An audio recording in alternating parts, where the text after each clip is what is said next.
Buying used solar panels is a great way to save money, but you got to know what you're looking for. I'm going to show you some of the things that you should look for when buying used solar panels. I'll also show you how to test them. This is a great beginner course if you're new to solar panels. So we'll go over what to look for when purchasing them, and then we'll also go outside and test them. That way you can know that they're functioning properly.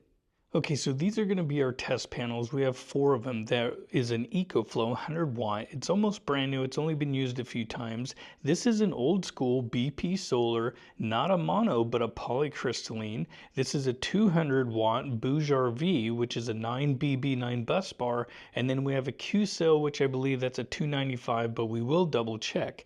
And then we have a big bifacial over there, but we're not going to be doing any testing on that because it's brand new, but you can get nice large big solar panels like this at huge discounted prices right now because the prices have really dropped when it comes to solar. And I'll leave links down below if you just want to buy new stuff, or I'll even leave a link on used certified stuff. But again, just looking on Craigslist and Facebook Marketplace, you can find some really good deals if you know what to look for. Now, once you've found some solar panels you're interested in, obviously it's easy to look at the condition just from the pictures and look at how they are treated. Are they clean? Are they sitting out in a field, face up, a bunch of leaves on them and a bunch of dirt? That right there is an indicator that maybe the owner doesn't really care too much about the product and he just wants them gone. So sometimes those are just things to stay away from, because leaving a panel face up, unloaded, not connected to anything, can actually cause premature degradation to the panel. So if it's just sitting there in the dirt for a couple years, it can prematurely wear out. Now, things to look for obviously are like things around the frame, just to see how it's treated. You're also going to look at the face of the solar panel just to look for anything noticeable. There are a lot of things that will stand out.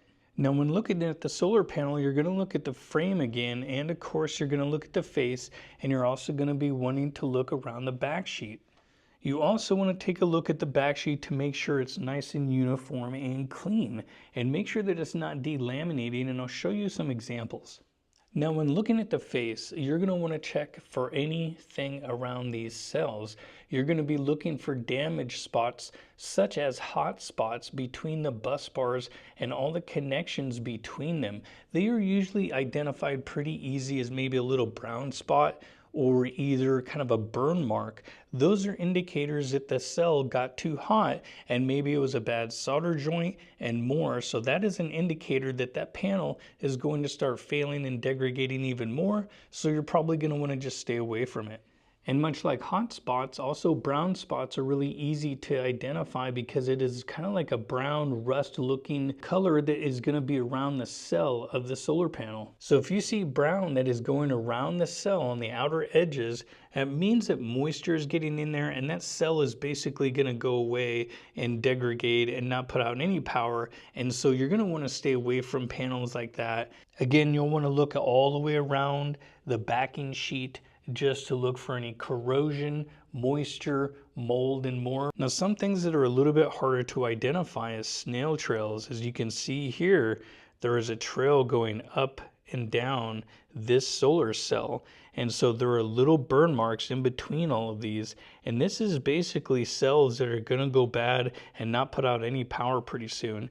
And this one has a lot of problems, as you can see, all over the place. So this is not good, and this solar panel is already prematurely failing.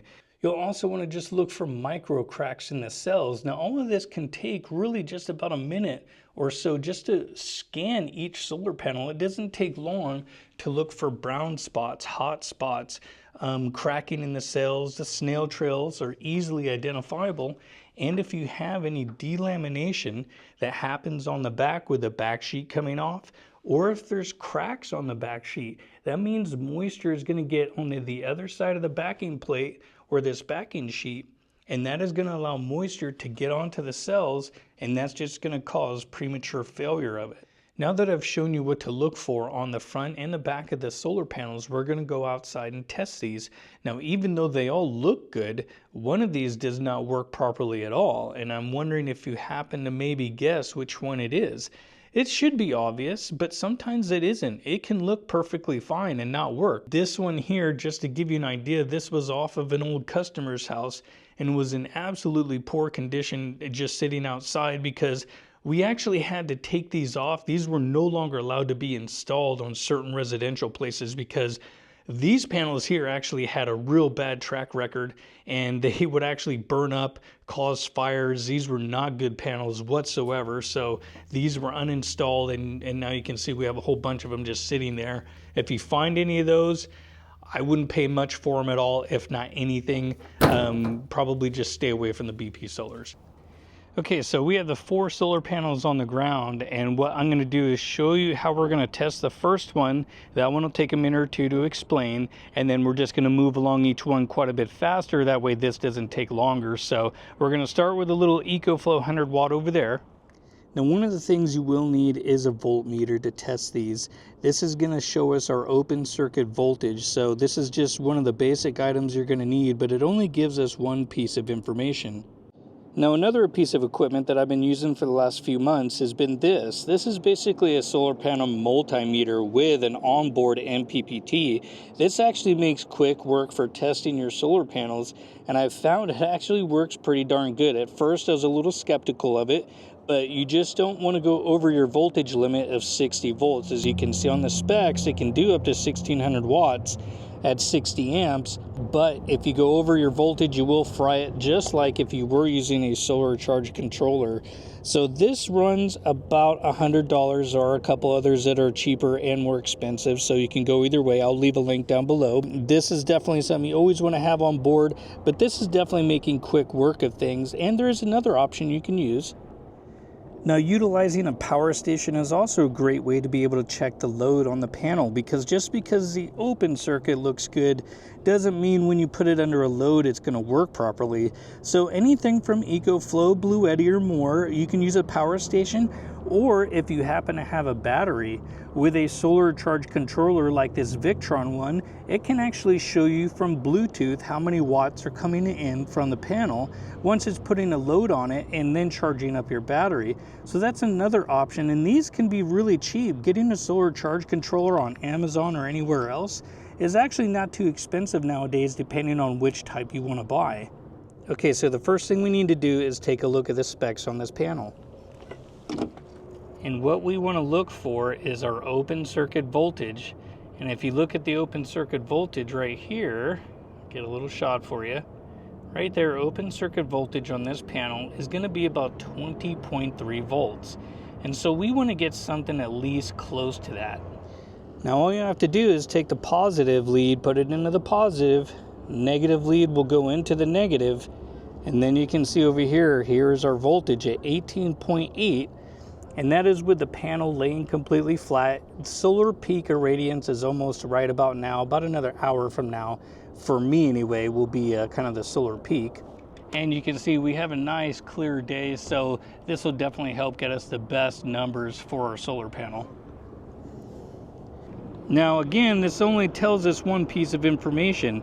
Our open circuit voltage looks good, but what happens if you put a load on it? Okay, so now what I did is I plugged it into the power station, and with power stations or your solar charge controllers, just like the little meter I showed you earlier, you can utilize power stations all the time for this stuff as long as you don't go over the open circuit voltage. This can handle up to 60 volts. So if your meter reads about 55 and you want to test it real quick, you can, because the voltage will drop after that under these conditions, because you are monitoring it right now. Now, it's really hard to see anything out here because of the glare, but you should be able to see about 83 watts right there. That's what we're getting out of this solar panel under a load. And so this solar panel and otherwise would be good. But now if you use this little multimeter here, which is for solar panel checking, check out the numbers we get here. We can see our open circuit voltage at 18.72, but we're going to hit the auto MPPT on here, and it's going to run loads on it about every 4 seconds. And so just like we were getting out of the EcoFlow, we were getting 83, 84 watts out of this, and it'll continue to run testing on this until you tell it to stop or you disconnect it.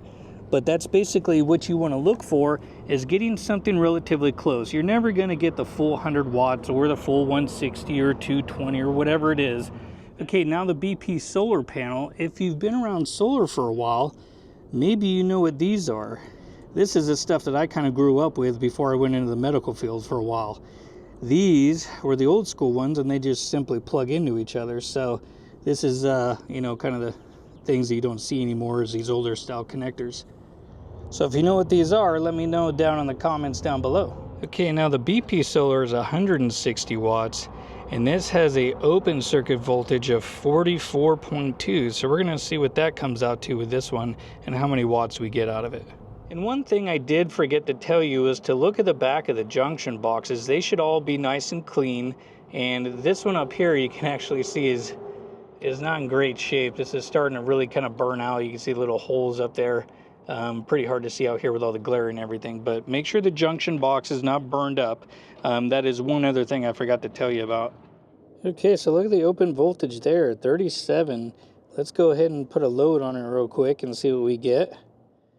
So I'm trying not to blind you here, but and look at that, 120 watts out of 160. So that's actually not that bad, considering that this panel is an old poly.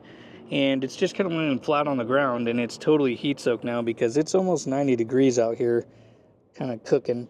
And one more reading, it looks like still about 120.6. So staying real consistent, but overall you could say that this is technically a good panel still. So now we're going to check out this Q cell.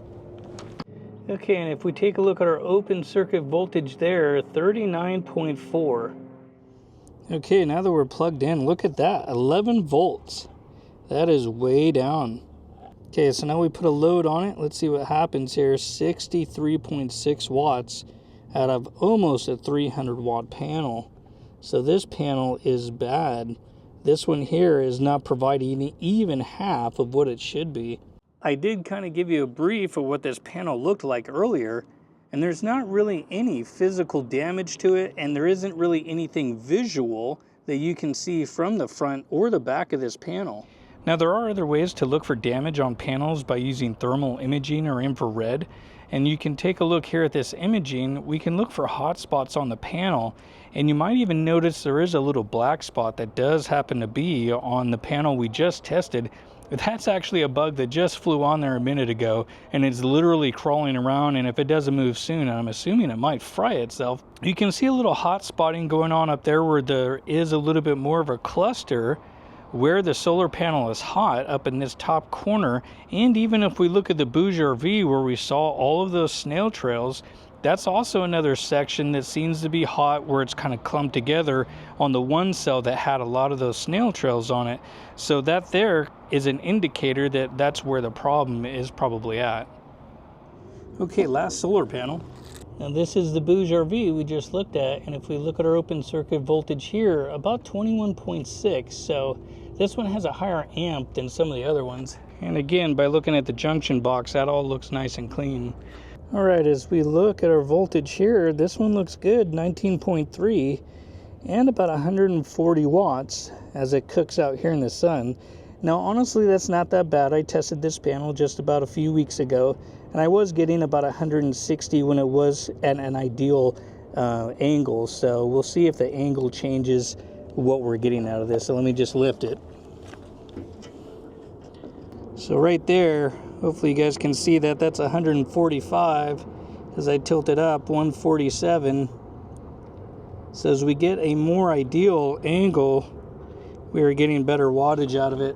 So there's 148, just to give you an idea if you want to try to get max. So there's 150.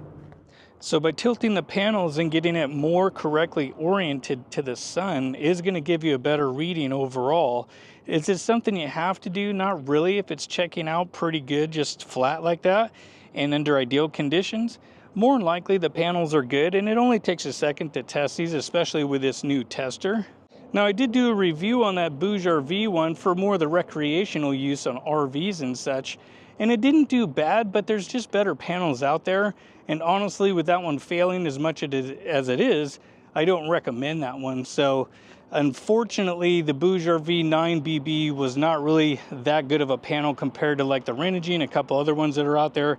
The EcoFlow is a great panel, but again, I will leave links down below so you guys can find great deals on new panels and used panels. But I hope this video helped you out. That way now you know what to look for when buying used solar panels. Check out my other videos, and I'll see you in the next one.